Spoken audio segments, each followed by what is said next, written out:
So welcome back to JJM ECE Podcast. This is episode 5. Ethics and the Pre-Service Early Childhood Educator. Before we get started on talking about the module and everything, I think we should just clarify what the professional knowledge and professional judgment is, like the difference between them. So when reading through the module, I know Tanya did a great descriptive message about them. So I kind of just took that and put it into my own words. So professional knowledge is basically ECEs have to know what you need to do and why you need to do them. And then you also have to follow their responsibilities in the code of ethics and standard practice. And professional judgment is more than just knowing what you need to do and why. It's actually, as an ECE, it is obvious that you will have challenges on a daily basis, and in those challenges you need to be able to critically evaluate what is going on around you and then decide how to act and respond to the situation. For sure, thank you for including that. Yeah, I have my own definitions of them too. I just put professional knowledge as all of what you know about your responsibilities. Professional judgment is the application of knowledge and your self-awareness in your responses to what's going on around you. And then advocacy, which is like getting out there and doing the politics, basically. Sorry, I forgot about the advocacy part. I'm glad you brought that up. It's kind of funny because when I was going through the modules and, we were putting links into our toolbox and everything, I was literally looking at this module thinking, I can use this for professional knowledge because I'm going to need it when I'm doing professional judgment. I think it was just kind of funny that we're doing this throughout all of our modules because this is all professional knowledge that we're gaining. And we're going to go back to it and use this in our own practice when we need judgment, to make judgment calls and almost look to it as some sort of guidance to refer back to. Yeah, exactly. Yeah. So just to really kick off the podcast, I watched the TED Talk actually, and it's titled How to Overcome Our Biases, Walk Boldly Towards Them. Actually, I just loved the title anyways because I think it's very powerful because you really need to walk boldly towards your biases and try to overcome them and think of different ways to go about it and how to rethink your own biases with your professional judgment and everything. So it all just kind of connects. But I like how in the TED Talk, the lady talked about how our biases can actually be dangerous and even deadly at times. And then she talks about the history, and she says how looking closely at some of our subconscious attitudes that we have is basically how we develop our biases. And then she actually asked the crowd of people to first acknowledge your biases and then move towards them, not away from the groups that make you uncomfortable. So that actually goes with the whole title that I was talking about walking boldly towards your biases, your fears, anything that makes you uncomfortable. And I think that's a great way that she put it. I really loved that sentence, so I definitely jotted that down and everything. So I was just wondering how you guys thought about that video. I actually like that you brought that up because I found when I was watching the video, I was looking back to when we were thinking about, in Susan's class, we were just learning about self-regulation and reframing our mindsets and reframing the way we think about children's behavior.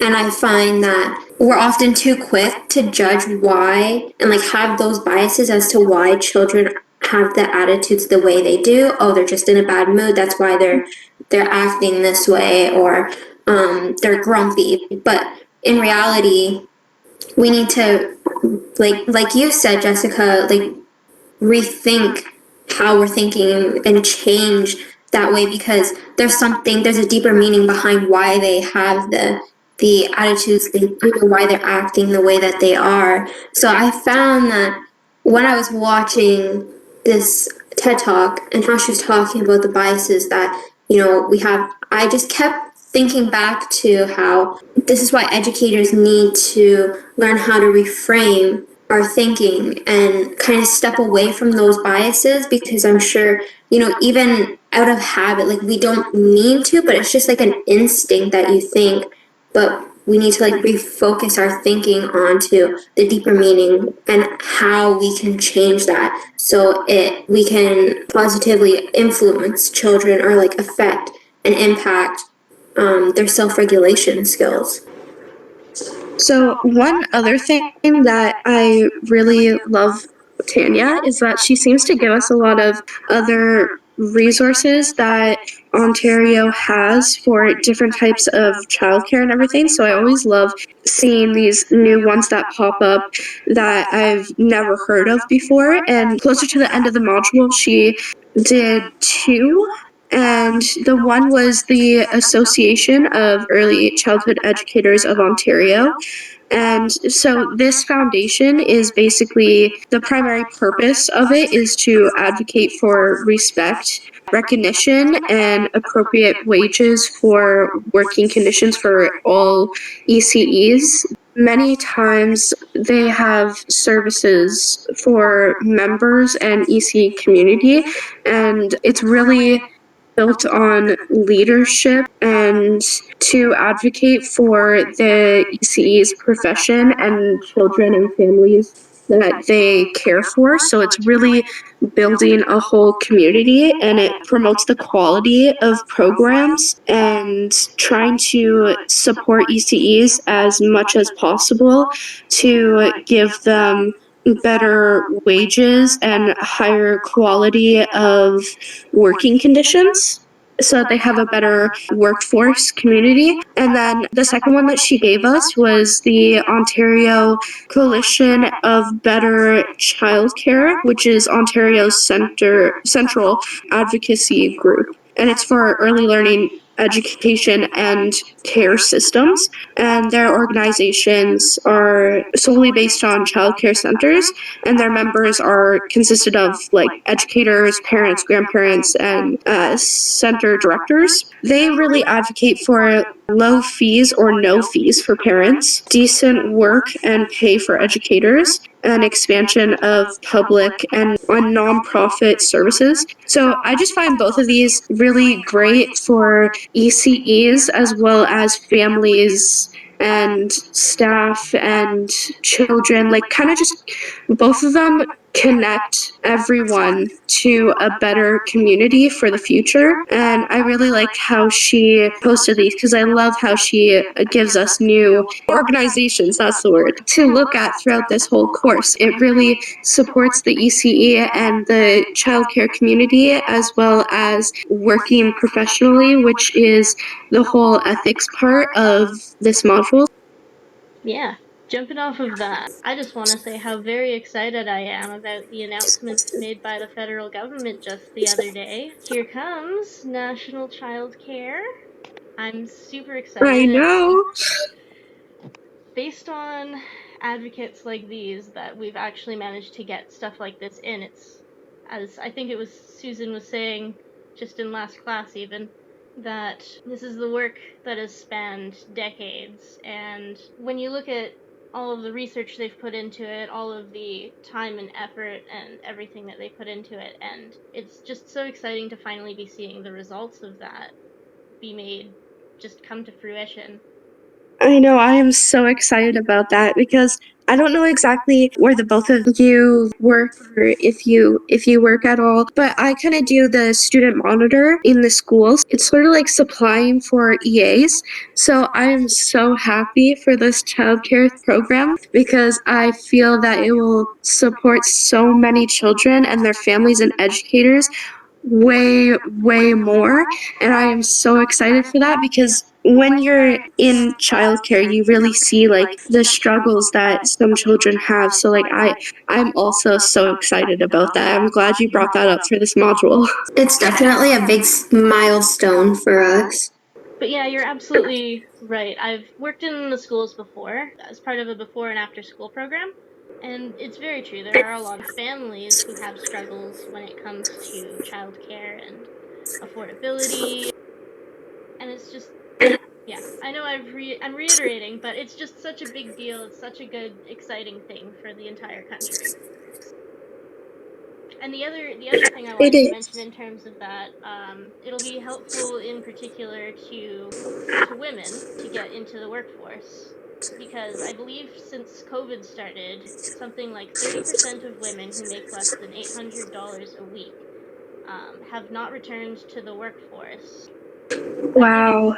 Yeah, that's a huge chunk of society. Like to have that many women who aren't back in the workforce, that's huge. So that's great that this budget, the new release and everything of this program will definitely be helping women with getting jobs back and everything.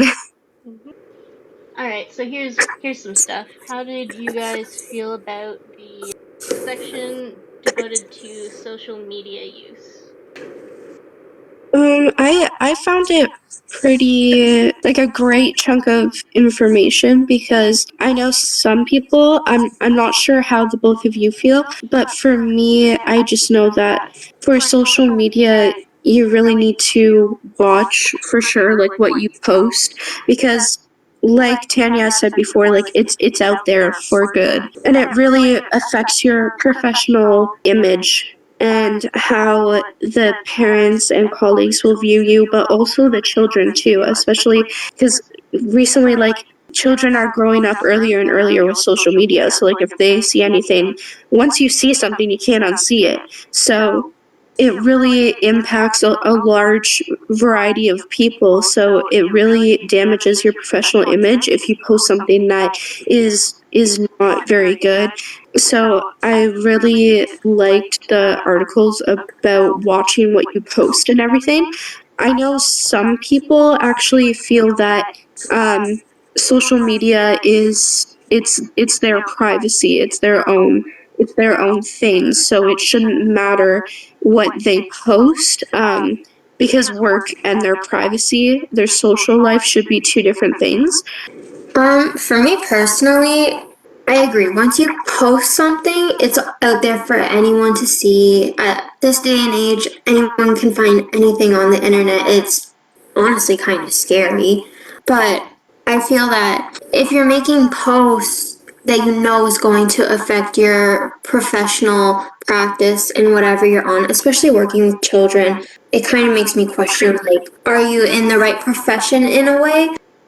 In a way, like, social media is a way for people, and especially your colleagues, to see who you really are. And Jessica, I like that you brought up the fact that, it's not just your colleagues or your boss that's seeing this, it's also the children that you're working with, in a way, because I forget where I read it, but children are being brought up to use technology at very young ages by their educators. And of course, it's monitored and everything. But at the same time, it makes it easier when they get a little bit older to find their way around the web and navigate that technology. So it really affects everybody that you work with. When you're working with children, you don't want their families thinking bad things about you and seeing like these bad posts. They're not going to trust you with their children. They're not going to want to leave you with their children, like, in your hands, I find.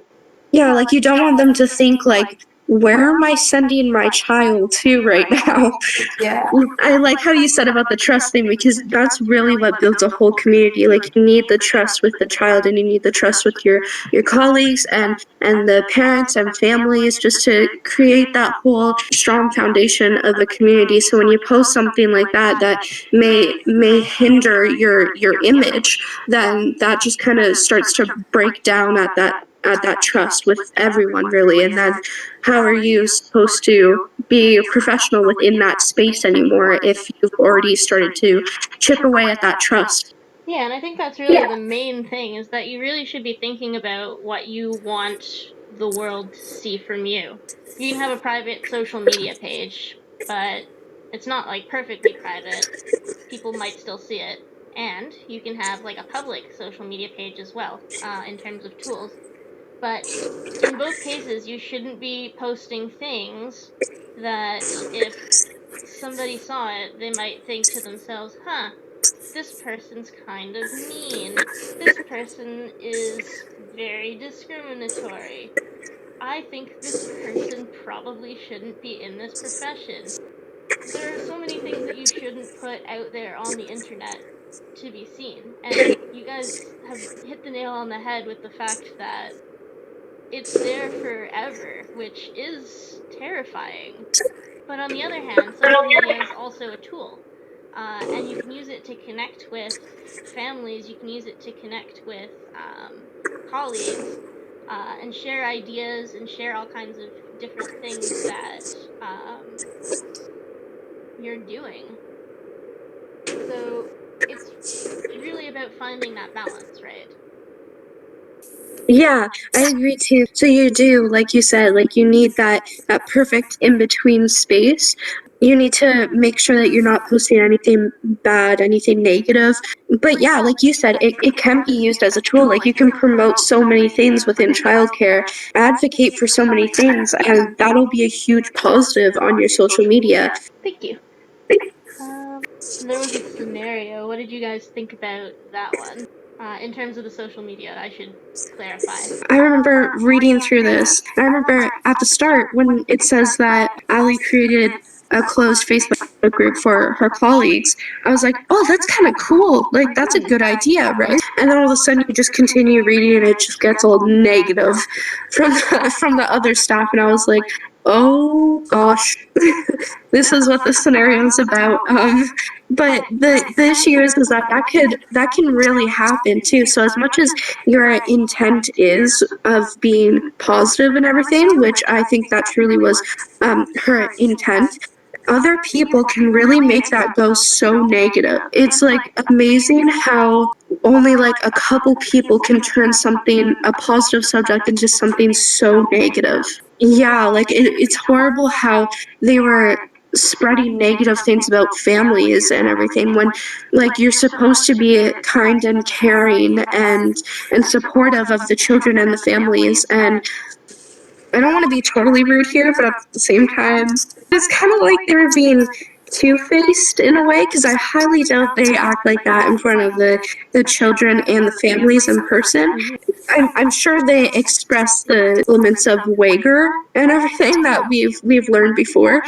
Online, it's just easier to type all your feelings out instead of actually expressing them in person and everything. So it's kind of like they're showing all the elements of wager in their practice, and then they go on social media and they're saying all these hugely negative things about the families and children and everything. It's terrible that that happens, because really Ali just wanted something to be like so positive, and really if they all took it in a positive way, that could have become something so amazing too. Yeah, actually, part of the reason I brought this scenario up is because I've been involved in a similar scenario. Not the exact same, mind you. It wasn't I started a group and then everyone decided to be terrible in the group. But I've had a situation where I was invited to join a group at a workplace, and in the group a person was bad-mouthing another person who wasn't in the group, and I was very uncomfortable about it. So I told them I was uncomfortable, and then I left the group, because, you know, that's what you do when you don't like what people in the group are saying. So yeah, sometimes closed groups can be a little terrible, other times very good.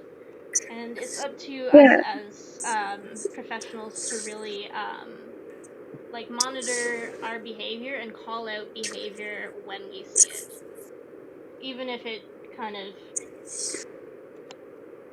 gets us excluded and doesn't make us the most popular people. Doing the right thing is doing the right thing.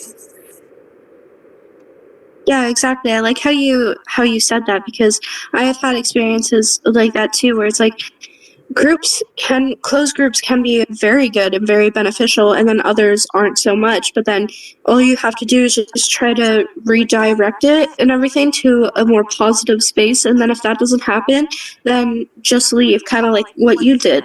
You don't need to be in that scenario where you're surrounded by negativity or even get in trouble because you stayed kind of thing. But I think it's great to have these closed groups. It's just sometimes, obviously, you can't control anybody else.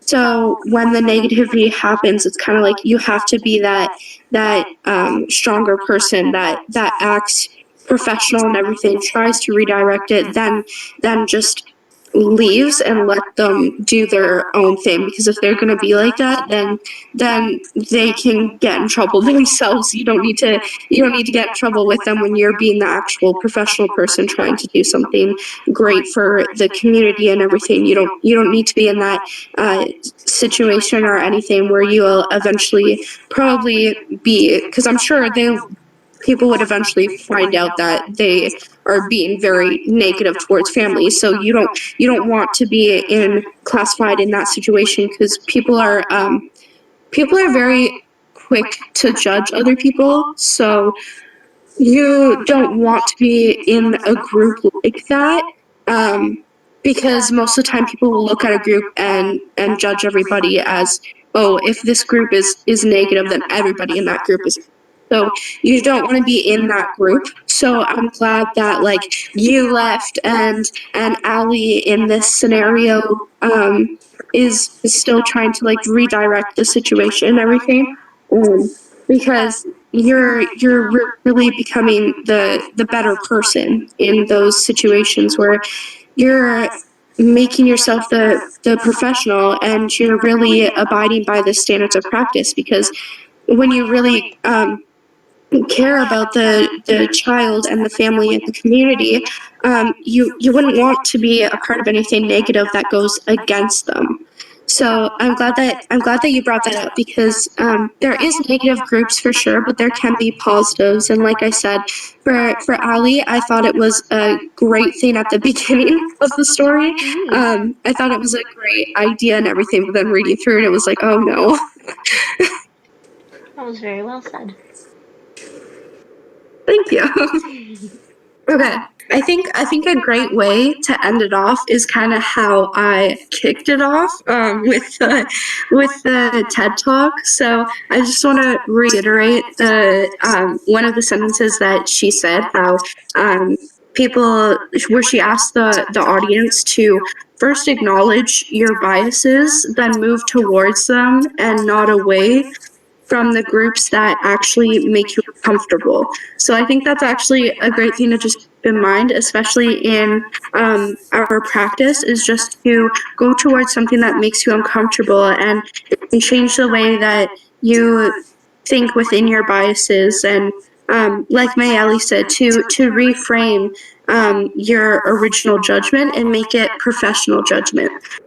Okay, well, thank you for listening to our podcast, and we'll see you on the next one.